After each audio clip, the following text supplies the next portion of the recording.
Pintu-pintu masuknya setan. Hati manusia bagaikan benteng, sedangkan setan adalah musuh yang senantiasa mengintai untuk menguasai benteng tersebut. Kita tidak bisa menjaga benteng kalau tidak melindungi atau menjaga, menutup pintu-pintu masuknya setan ke dalam hati. Hati manusia bagaikan benteng, sedangkan setan adalah musuh yang senantiasa mengintai untuk menguasai benteng tersebut. Kita tidak bisa menjaga benteng kalau tidak melindungi atau menjaga, menutup pintu-pintu masuknya setan ke dalam hati.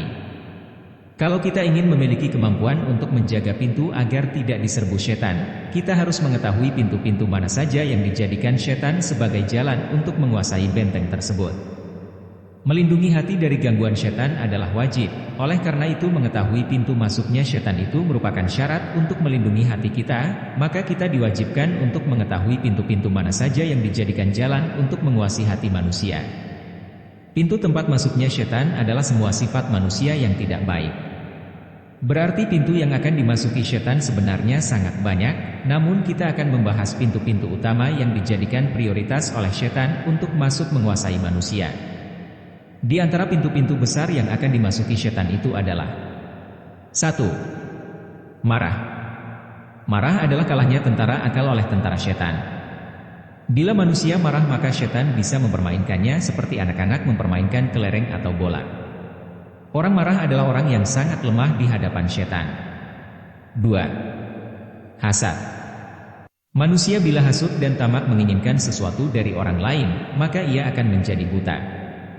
Rasulullah bersabda, cintamu terhadap sesuatu bisa menjadikanmu buta dan tuli. Mata yang bisa mengenali pintu masuknya setan akan menjadi buta bila ditutupi oleh sifat hasad dan ketamakan, sehingga tidak melihatnya.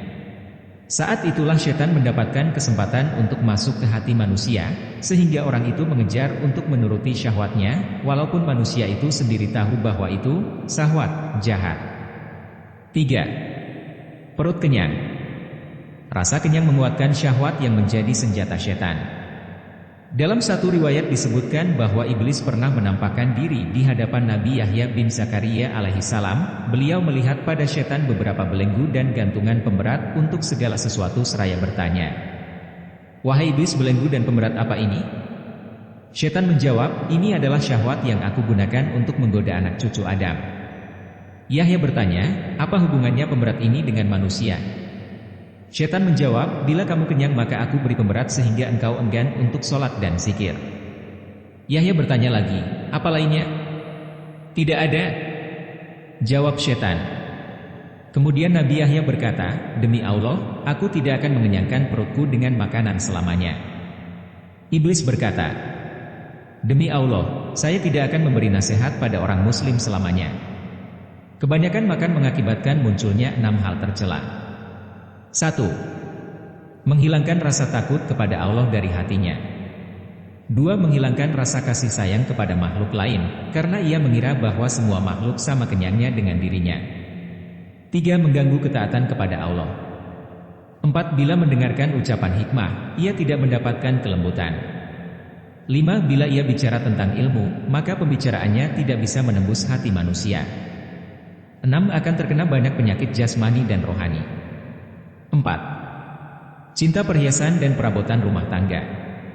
Bila setan melihat hati orang yang sangat mencintai perhiasan dan perabotan rumah tangga, maka iblis bertelur dan beranak dan menggodanya untuk terus berusaha melengkapi dan membaguskan semua perabotan rumahnya, menghiasi temboknya, langit-langitnya dan seterusnya. Akibatnya umurnya habis disibukkan dengan perabotan rumah tangga dan melupakan zikir kepada Allah. 5. Tergesa-gesa dan tidak melakukan ricek. Rasulullah pernah bersabda, tergesa-gesa termasuk perbuatan setan dan hati-hati adalah dari Allah Subhanahu wa Ta'ala.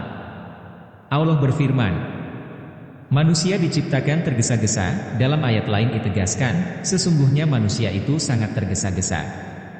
Mengapa kita dilarang tergesa-gesa? Semua perbuatan harus dilakukan dengan pengetahuan dan penglihatan mata hati. Penglihatan mata hati membutuhkan perenungan dan ketenangan. Sedangkan tergesa-gesa menghalangi itu semua.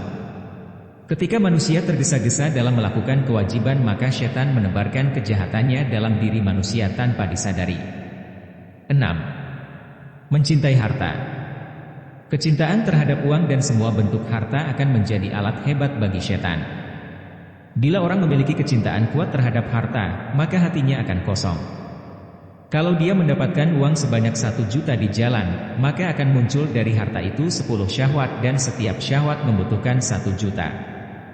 Demikianlah orang yang punya harta akan merasa kurang dan menginginkan tambahan lebih banyak lagi. 7. Ta'assub bermadzhab dan meremehkan kelompok lain. Orang yang ta'assub dan memiliki anggapan bahwa kelompok lain salah sangat berbahaya. Orang yang demikian akan banyak mencaci maki orang lain. Meremehkan dan mencaci maki termasuk sifat binatang buas. Bila setan menghiasi pada manusia bahwa ta'assub itu seakan-akan baik dan hak dalam diri orang itu, maka ia semakin senang untuk menyalahkan orang lain dan menjelekkannya. 8. Kikir dan takut miskin. Sifat kikir ini mencegah seseorang untuk memberikan infak atau sedekah dan selalu menyeru untuk menumpuk harta kekayaan, dan siksa yang pedih adalah janji orang yang menumpuk harta kekayaan tanpa memberikan haknya kepada fakir miskin. Haitsamah bin Abdurrahman pernah berkata, sesungguhnya syaitan berkata, anak cucu Adam tidak akan mengalahkanku dalam 3 hal perintahku. Aku perintahkan untuk mengambil harta dengan tanpa hak, menginfakkannya dengan tanpa hak, dan menghalanginya dari hak kewajibannya, zakat. Sufyan berkata, syaitan tidak mempunyai senjata sehebat senjata rasa takutnya manusia dari kemiskinan. Apabila ia menerima sifat ini, maka ia mengambil harta tanpa hak dan menghalanginya dari kewajiban zakatnya.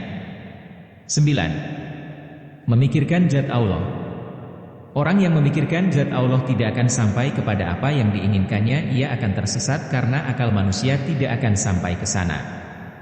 Ketika memikirkan zat Allah, ia akan terpeleset pada kesirikan. 10. Suuzon terhadap orang Islam, ghibah.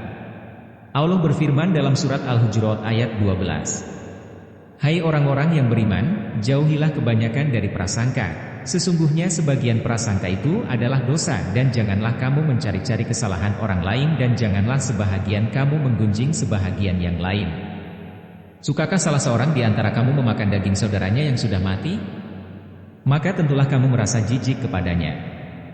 Dan bertakwalah kepada Allah. Sesungguhnya Allah Maha Penerima Taubat lagi Maha Penyayang. Rasulullah pernah bersabda, jauhilah tempat-tempat yang bisa memunculkan prasangka buruk. Kalau ada orang yang selalu suudzon dan selalu mencari celah orang lain, maka sebenarnya ia adalah orang yang batinnya rusak. Orang mukmin senantiasa mencari maaf dan ampunan, tetapi orang munafik selalu mencari celah kesalahan orang lain. Itulah sebagian pintu-pintu masuknya setan untuk menguasai benteng hatinya. Kalau kita teliti secara mendetail, kita pasti tidak akan mampu menghitung semua pintu masuknya setan ke dalam hati manusia. Sekarang bagaimana solusi dari hal ini? Apakah cukup dengan zikrullah dan mengucapkan la haula wala quwata illa billah? Ketahuilah bahwa upaya untuk membentengi hati dari masuknya serbuan setan adalah dengan menutup semua pintu masuknya setan, dengan membersihkan hati kita dari sifat-sifat tercela yang disebutkan di atas. Bila kita bisa memutuskan akar semua sifat tercela, maka setan mendapatkan berbagai halangan untuk memasukinya. Ia tidak bisa menembus ke dalam karena zikrullah. Namun perlu diketahui bahwa zikir tidak akan kokoh di hati selagi hati belum dipenuhi dengan ketakwaan dan diliputi sifat-sifat tercela. Bila orang yang hatinya masih diliputi oleh akhlak tercela, maka zikrullah hanyalah omongan jiwa yang tidak menguasai hati dan tidak akan mampu menolak kehadiran setan. Oleh sebab itu Allah berfirman, sesungguhnya orang-orang yang bertakwa, bila mereka ditimpa was-was dari syaitan, mereka ingat kepada Allah, maka ketika itu juga mereka melihat kesalahan-kesalahannya. Surat Al-A'raf ayat 201. Perumpamaan setan adalah bagaikan anjing lapar yang mendekati Anda. Bila Anda tidak memiliki roti atau daging, pasti ia akan meninggalkanmu, walaupun cuma menghardiknya dengan ucapan kita. Tapi bila di tangan kita ada daging, maka ia tidak akan pergi dari kita, walaupun kita sudah berteriak, ia ingin merebut daging dari kita. Demikian juga hati, bila tidak memiliki makanan, setan akan pergi hanya dengan zikrullah. Syahwat bila menguasai hati, maka ia akan mengusir zikrullah dari hati ke pinggirnya saja, dan tidak bisa merasuk dalam relung hati. Sedangkan orang-orang muttaqin yang terlepas dari hawa nafsu dan sifat-sifat tercela, maka ia akan dimasuki setan bukan karena syahwat, tapi karena kelalaian dari zikrullah. Inilah yang ditegaskan firman Allah dalam ayat sebelumnya. Dan jika kamu ditimpa sesuatu godaan syaitan, maka berlindunglah kepada Allah. Sesungguhnya Allah Maha mendengar lagi Maha mengetahui. Surat Al-A'raf ayat 200. Dalam ayat lain disebutkan, apabila kamu membaca Al-Quran, hendaklah kamu meminta perlindungan kepada Allah dari syaitan yang terkutuk. Sesungguhnya syaitan ini tidak ada kekuasaannya atas orang-orang yang beriman dan bertawakal kepada Tuhannya. Sesungguhnya kekuasaannya, syaitan, hanyalah atas orang-orang yang mengambilnya jadi pemimpin dan atas orang-orang yang mempersekutukannya dengan Allah. Surat An-Nahl ayat 98-100. Mengapa Rasulullah pernah bersabda, bila Umar radhiyallahu anhu melewati suatu lereng maka syaitan mengambil lereng selain yang dilewati Umar. Karena Umar memiliki hati yang bersih dari sifat-sifat tercela, sehingga syaitan tidak bisa mendekat.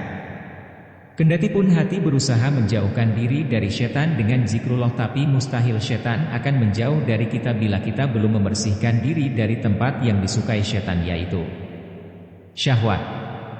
Seperti orang yang meminum obat sebelum melindungi diri dari penyakit, dan perut masih disibukkan dengan makanan yang terasa dicerna.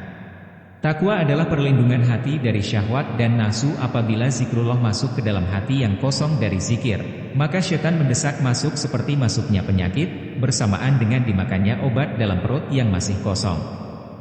Allah Subhanahu wa Ta'ala berfirman, sesungguhnya pada yang demikian itu benar-benar terdapat peringatan bagi orang-orang yang mempunyai hati, atau yang menggunakan pendengarannya, sedang dia menyaksikannya. Surat Qaf ayat 37.